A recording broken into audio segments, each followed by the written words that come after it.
Қайырлы күн оқырмандар. Арнаға жазылып, лайк басып, комментарий жазып, өз ойларыңызбен бөлісе отырыңыздар. Сондай-ақ күнделікті қызықты видеоларды жоғалтып алмас үшін менің арнама тіркеліп қойыңыздар. Айжан ханым, қазір аяулымның пікірмен келсіз, салтанатты мысалы отырып қалған деп жатыр.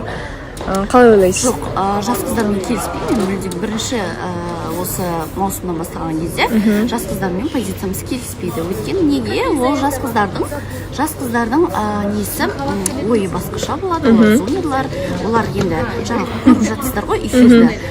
Сол кезде бір жігіт жаңағыдай бүйтіп сторис салса, бір не қылса, олар кетіп қала береді да, солардың артынан.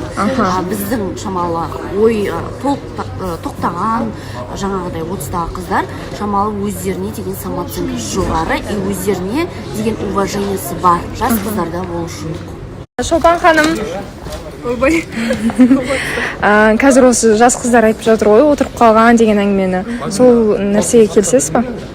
Жоқ, келіспеймін. Енді мүмкін енді халық арасында сондай сөз бар шығар. Енді 30-дан асқан, какой-то бір возрасттан асқаннан кейін отырып қалды деген ұғым бар шығар. Бірақ менің ойымша кейбір қыздар өзінің саморазвитиемен айналысады, кейбір қыздарымыз отбасылық жағдаймен айналысады.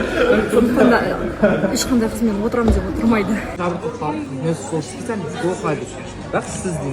Бүгіннен бастап біз Жәнібек аға емес, Жәнібек сіз дегенге көшетін боламыз. Нұржан, енді Жәнібек деген күттім ғой осыны, ұзақ. Нұржан аға енді сізге аға демей қойық па, сіз Аға дей бер, аға дей бер. Нәкісілерді аға деме. Жеңгені ренжиді дейсіз? Нәкісілерді аға деме, бұл кісі бойдақта просто. бойдақ кісілерге аға деуге болмайды. Жоқ, болады негізі. Бола ма? Просто маған дешті өз басыма ұнамайтын. Сіз деп сыйласқан жақсы шығар, сіз дей бер, бірақ аға емес, Жәнібек деп. Нұрдәулет, қалайсыз? Жақсы, өзіңіз қалайсыз? Кеше бір қатысушылармен отырыс болыпты. Күшті отырыс болды. Күшті болды ма? Иә. Бір байқап қалған Аделяның қасынан шықпай, өлең арнадыңыз ба? Жоқ, біз негізі ол өлеңді Бекай екеуміз бастағанбыз ғой, Бекзат екеуміз. Сосын Бекзат мені жалғыз қалдырып кетті. Сонымен ары қарай басталған нәрсені до конца аяқтайын дедім да, әнді аяқтап тастадым. Бірақ дәл сол момент видеоға түсіп қалды ма? Иә, сол момент видеоға түсіп қалды. Ол енді андай бір жасырып қалатын дүние болмаған үшін салдық. Ешқандай арам ой болмаған үшін. Әйтпесе салмайтын едік ондай нәрсені. Егер сондай болатын болса. Мен білесіз ғой, сразу сезім білдіремін егер. Достар, қалайсыздар? Бұл кісінің таныстығы басталып кетті, уже иммунитетін көтеру керек. Ой. Қызға ала бермейміз. Қызға. Сен ала берем, бізге де алмайсың ба? Шынымен ақша жоқ дейді, қараш. Ақша жоқ деп. Қашан қоясың да? Енді бір қоламен осылай отырамыз ба, не істейміз сен? Қашан қоясың да? Мына жігітмен. Онда бір балам біз. Жанболат. Жанболат, қалыңыз қалай? Өте жақсы, өзіңіз қалайсыз? Жанболат бірінші кездесуге шығып, қыз ұнамай қалған кездер болған ба? Кездер болған, е? Менде сториста опросник болып жатыр. Мынандай сұрақ саған бір подписчигім сұрады, Перизаттан сұрағаншы деп. Егер де тек қана ұлдардың ішінен қатысушылар ғана қалатын болса, қай ұлды таңдар едің? Эшпирин. Неге? Давай трубочку. Неге? Ну, никто не нравится мне. Вообще. Нет. Ну не, отырып сағат. Не істеватсың, Бекзат, ренішіңді айтып отырсың ба?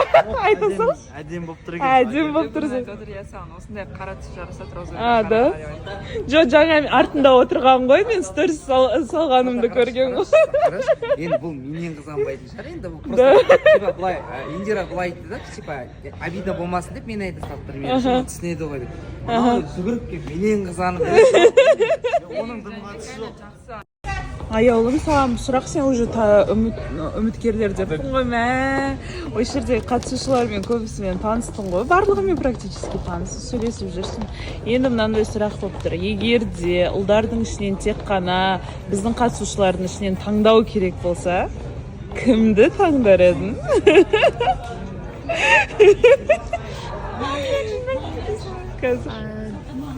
Джамбоны. Джамбо, неге? Өйткені басынан бастап келе жатыр ғой кастингтің. И чё? И біз жақын адам ғой, по-любому басқаларға қарағанда, олар жақынырақ болады.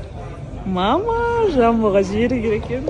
Индира, мынандай сұрақ болып тұр. Егер де тек қана ұлдардың ішінен тек қана қатысушылар қалатын болса, тек қана осы 7-ші сезонда отырған, сен ұлдардың ішінен өзіңе кімді таңдар едің? Енді қанша уақыт өтті ғой, енді аз уақыт болса да, бірақ Танып қалдың. Жәнібек. жоқ, өйткені реально маған прям қазір таңдау берсе, прям қазір ертең барып үйленесің, онда сразу сіздесің десем, мен Жәнібектің беремін. Құрметті оқырмандар, не қалыңыз қай? Жақсы, өздеріңіз қалайсыздар, амансыздар ма? Жақсы. Ринат мырза, қалыңыз қалай? Тамаша, өтті, керемет. Сіздің жауабыңыз қызық болып тұр маған. Қандай жауап? Кездесуге шығып, қыз ұнамай қалған кездер болған ба? Онда болған жоқ. Негізі. Аида, сіз ше? Кездесуге шығып, жігіт ұнамай қалған кездер болған ба? Болған. Не Салтанат, қайсыз? Жақсы. Бірінші кездесуде жігіт ұнамай қалып, кетіп қалған кездер, немесе сондай бір жағдайлар болған ба? Өмірде дейсіз ба? Иә, болды. Не істедіңіз? Бекзат, қалыңыз қалай? Керемет, өте күшті болып тұр. Бірінші кездесуге шығып, қыз ұнамай қалған сәттер болған ба? Көп болған ғой. Мадина, қалыңыз қалай? Қайырлы күн, шүкір, жақсы, рахмет. Шошып кеттіңіз ба? Иә. Дана, қалыңыз қалай? Сәлеметсіз, жақсы, өзіңізде қалай? Дана, бірінші кездесуге шығып, жігіт ұнамай қалған кездер болған ба? Тез кетіп қалып. Өмірімде ешкіммен кездесіп көрмеппін. Перизат, қалыңыз қалай? Саламатсыз, жақсы, сіз қалайсыз? Перизат, бірінші кездесуге шығып, жігіт ұнамай қалған кездер болған ба? Иә, болған. Ондай кезде не істеп кететіңіз? Сразу айтам ғой. Бірде. Қалыңыз қалай, аяулым? Көңілге түсіп отыр негізі. Ренжіп отыр қызымыз.